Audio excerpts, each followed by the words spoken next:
The 12 and the apostles are the same. In a lot of churches, the apostles feels like a clean, sealed set. 12 names, 12 faces, 12 halos. But the New Testament does not always use words that neatly. Sometimes people hear apostle and picture a private club with a locked door. That picture can quietly change how we read stories and how we treat anyone who does not fit our mental lineup. If we start with the wrong category, everything else drifts. The word disciple is a broad label for a learner and follower, while apostle points to someone sent on a mission.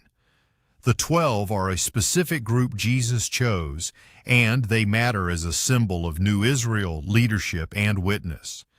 Yet the New Testament's language can be wider than only the 12, and it can talk about apostles in ways that do not always match our tidy lists. When we collapse these terms into one bucket, we flatten the story. Here is how the myth distorts our view. It makes the apostles look like a single uniform team with one job description. It can also make it seem like the early church had only one authorized voice and everything else was noise. That pushes people to read later history like a simple chain of command, instead of a living mission that spread fast and changed shape as it grew. Definitions are not boring. They decide who we think has the right to speak. A clearer view does not shrink the 12.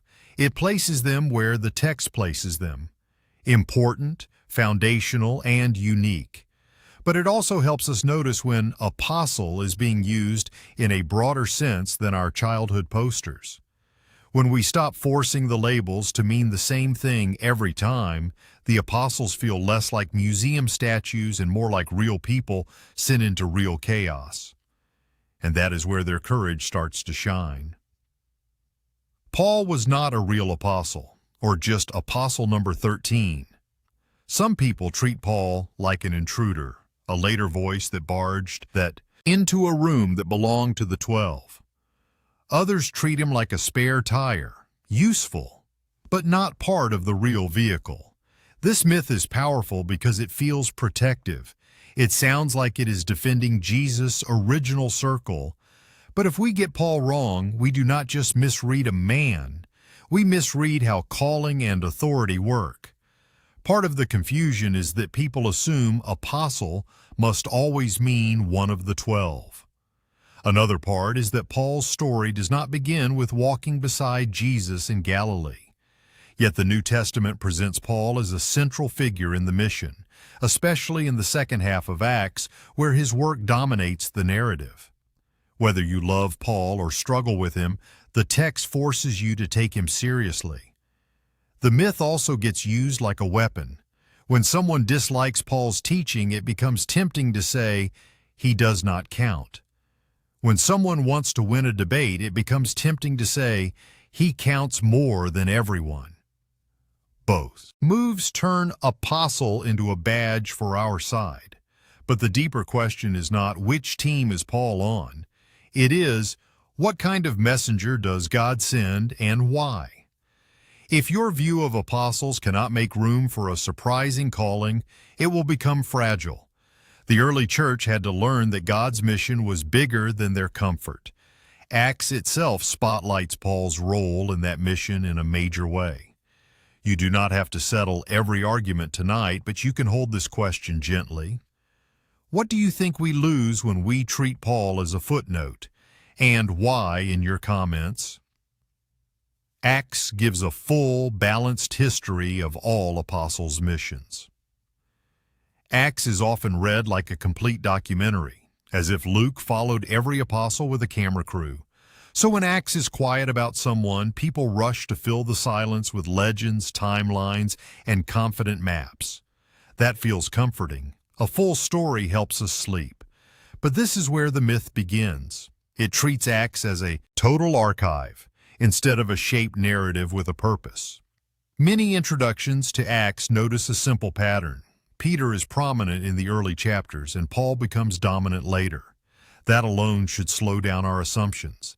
Acts does tell real events, but it does not claim to give equal coverage to every apostle. in every place, at every time. Some guides say plainly that Acts is highly selective rather than a comprehensive history. Silence is not the same as absence. Here is the distortion. When Acts does not mention an apostle's later life, we feel a gap, and we treat the gap like a problem to solve fast. So, we grab the nearest story that sounds holy. Over time, the missing chapters become louder than the chapters we actually have. Then we end up reading the New Testament through later tales, instead of reading later tales through the New Testament. Acts becomes even more beautiful when we let it be what it is. It is not a directory. It is a witness to the gospel spreading with key figures highlighted. It trains us to watch how God builds a community under pressure, not to collect every biography detail. If we can accept a selective story, we gain a stronger faith, one that does not panic when the record feels incomplete. We have reliable biographies for each apostle beyond the New Testament. It is easy to assume the church kept perfect files. Birthplaces, travel routes, prison notes, and last words for every apostle. After all, these are the heroes. Surely someone wrote it all down. And when bedtime comes, we want a neat ending for each name. But the myth is not just that stories exist. It is that the stories are equally early, equally solid, and equally reliable.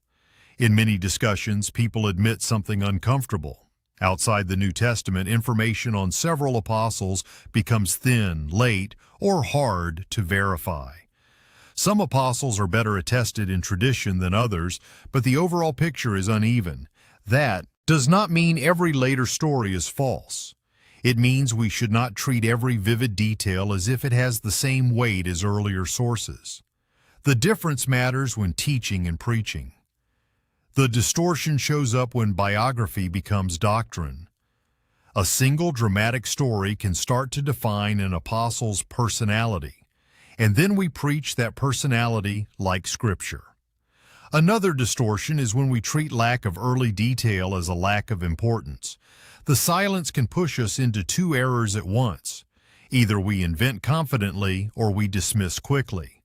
Both miss the point. Faith does not need a scrapbook to be real. A healthier approach is simple. Hold later traditions with respect, but also with open hands.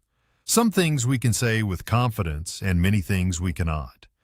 When a story becomes the main reason you trust an apostle, you are standing on a thin bridge. Let the New Testament do most of the talking, and let the later stories stay in their proper place. If you have a favorite apostle story, share it in the comments and tell us why it stayed with you.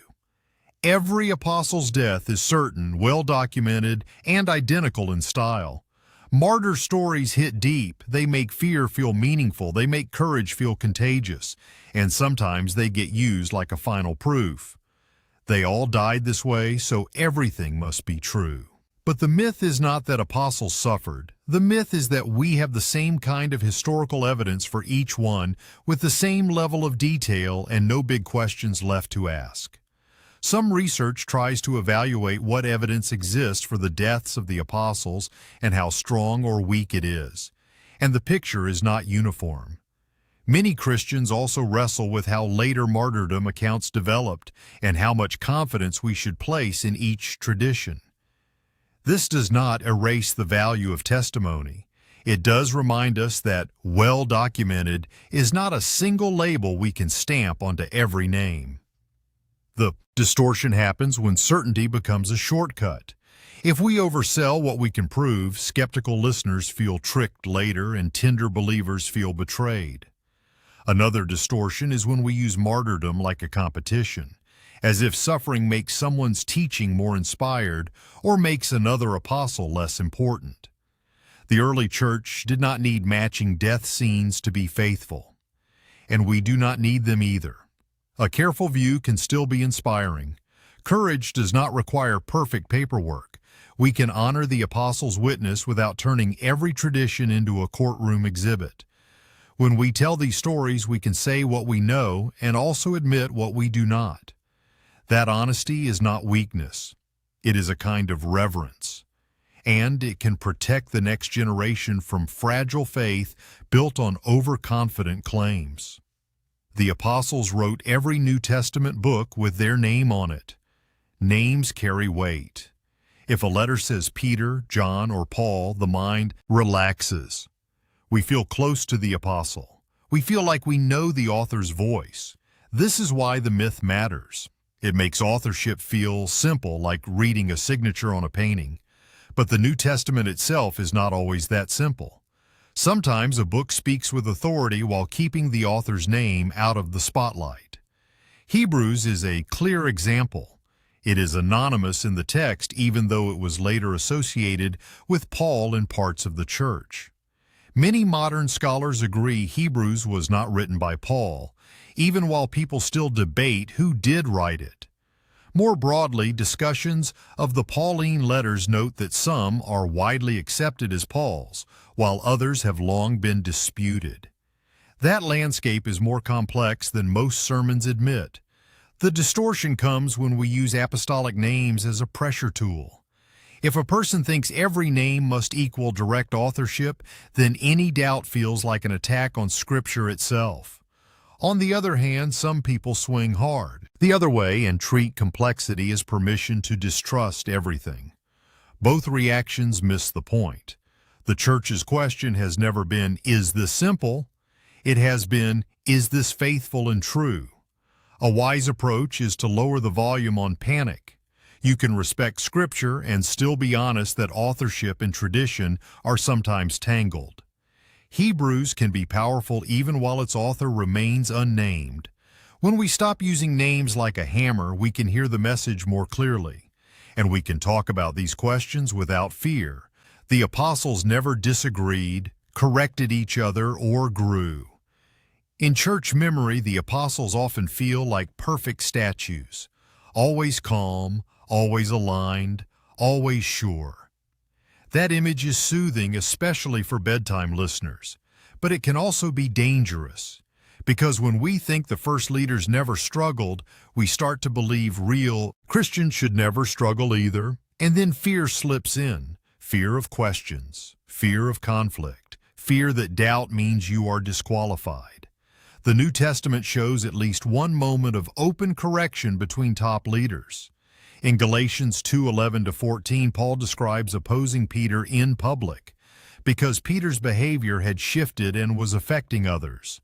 The passage even notes that other believers followed the pattern, and Barnabas was pulled along too. Whatever else you think about the details, this is not a fairy tale of constant agreement. The myth distorts our view by making unity look like silence. It teaches people to hide real disagreements until they harden into bitterness. It also turns correction into disrespect, as if confronting error always means attacking a person. But Galatians frames the conflict as something serious because it was tied to the truth of the gospel. It tells us the apostles were not chosen because they never stumbled. They were shaped because they stayed with Jesus and kept moving forward. When we admit growth and correction, we also admit that God can guide a community through tension without breaking it. Galatians does not hide the mess. It shows that faithful leadership can include courage, humility, and repair, even when the room feels hot. The apostles as denominational mascots. Peter, Paul, John as team flags. Somehow the apostles get drafted into modern teams. Peter becomes a symbol, Paul becomes a symbol, John becomes a symbol. And suddenly the apostles feel like sports jerseys instead of saints. It can sound harmless, even funny, but it shapes us quietly. If I already think my apostle is the smart one or the brave one, then I start reading Scripture like a fight I must win, not a truth I must receive. This problem grows when we forget how the New Testament itself can show more than one kind of calling and more than one kind of mission. Acts highlights different leaders at different times, and that diversity is part of the story, not a flaw. Paul and Peter both matter, but in different scenes, with different pressures. When later church identity arguments turn them into mascots, they often ignore that first-century reality was already complex and human. The distortion is subtle. It trains us to treat apostles as proof text machines. We pick a name, then we pick a side, then we quote what sounds like our side. The result is fear and suspicion. If you admire that apostle, you must be that kind of Christian. But the apostles are not brand labels. They are witnesses. And their purpose was not to split the church into personality tribes, but to point beyond themselves. Try this mental shift tonight. Instead of asking which apostle matches my group, ask, what is Jesus asking his whole church to become? If Peter challenges you, let him challenge you. If Paul challenges you, let him challenge you. Acts does not read like a mascot draft. It reads like a mission under fire. And you are meant to learn from all of it. So tell me in the comments which apostle you have been unfair to and why. Peter and Paul as East vs West, a symbol that can lie. People love a clean map, East and West. Two styles, two mindsets, two apostles. Peter becomes the West, Paul becomes the East, or the other way around, depending on who is speaking. This sounds like wisdom, like a shortcut to understanding church history. But shortcuts can hide cliffs. Because the moment we turn apostles into labels for later cultures, we start reading the first century backward through arguments that came much later. Even in traditions that honor both men deeply, Peter and Paul are often remembered together, not as rivals. Some Byzantine tradition highlights their shared feast and speaks of them as first among the apostles in different senses, one by authority and one by labor. That kind of language is already nuanced, and it is trying to hold two strong leaders side by side. The moment we force them into East versus West, we lose that balance. The myth distorts our view in two ways. First, it makes us think the apostles were born as symbols for our modern divisions. Second, it turns later church conflicts into something inevitable, as if Peter and Paul were destiny stamps, not brothers in the same mission. This can feed fear. Fear that unity is fake, fear that history is only a power struggle. But the first century story is not that tidy, and it is not ours to simplify. If we want inspiration, we should let the apostles stay bigger than our categories. Peter and Paul can correct us in different ways because they served in different ways. And when churches honor them together, it can remind us that unity does not mean sameness. When you hear East and West, breathe, slow down, and ask what is being smuggled into the story. Then share your thoughts in the comments. Peter founded the Church of Rome. Therefore, Rome has supremacy. This is the high-stakes myth because it touches power. It starts as a history claim. Peter was in Rome. Peter led Rome. Then it becomes a ladder. Therefore, Rome has supremacy. In some circles, that ladder feels like security. In others, it feels like control. Either way, it is a claim that can change how people obey, how they argue, and how they imagine the church itself. So we have to move slowly here and stay honest. Some sources note that Peter has been associated with Rome for a very long time, but the earliest clear testimony is later than the New Testament period. A Biblical Archaeology Society piece describes the earliest testimony to Peter's presence in Rome as coming from a writer named Gaius, likely near the end of the 2nd century, and it discusses how later evidence develops. A BAS Library article also points out that Clement speaks of Peter's suffering, while giving no clear indication that Peter worked or died in Rome, and that Gaius is the earliest to locate Peter's martyrdom in Rome. Now, the second step, therefore Rome has supremacy. This is where history turns into doctrine, and different traditions read the data differently. The broader idea of primacy of Peter is debated across Christianity, and the leap from Peter's importance to a later system of universal jurisdiction is not a simple one-liner. If we treat the whole question as obvious, we train people to accept big authority claims without careful thought. That is where fear can enter on both sides. A healthier way is to separate the layers.